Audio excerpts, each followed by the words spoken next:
Today I will tell you, with all my heart, friend, because what happened to Lazarus wasn't just a miracle. It was a crack in death, a cry that shook not only the grave but the soul of the world. And I was there. I remember the day the news arrived. Lazarus is ill, very seriously. Lazarus, the friend, the brother of Martha and Mary. Jesus loved them like family. I had seen him laugh with Lazarus, share the table with him, talk at length under the shade of the olive trees.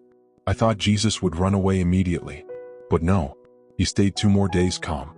And he said something strange which I didn't understand at the time. This illness is not unto death, but for the glory of God. But then his face changed, as if something invisible was calling him. He stood up and said to us, "Let's go to Judea.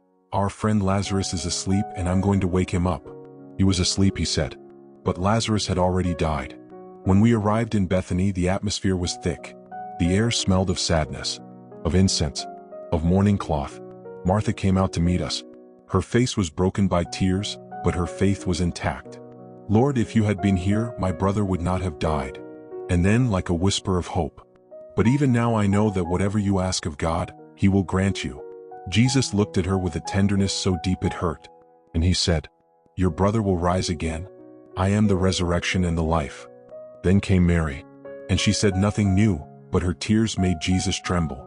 And for the first time, I saw him cry.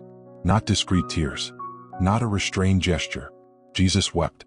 He who healed, who fed multitudes, who spoke with power, wept. And in that moment I understood that God is not indifferent to our pain. He led us to the tomb. It was a cave with a stone in front of it. 4 days had passed. Martha, with a trembling voice, warned him, "Lord, it already stinks."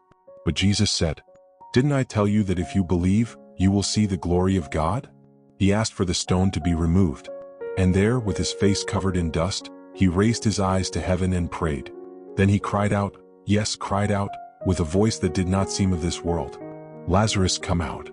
And then, there was a whisper inside the tomb, a shuffling of feet, a rustling of dry bandages. And Lazarus came walking out, still wrapped in the burial cloths, his eyes full of wonder and his skin still raw. Hurrah! Death stood with its mouth open.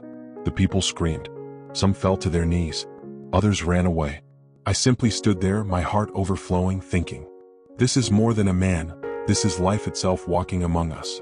From that day on, I knew that death does not have the last word. That when Jesus calls, not even the grave can resist. And even today, sometimes in the silence of the night, I swear I hear that voice. "Lazarus, come forth." And I understand that it is calling me too. And you too.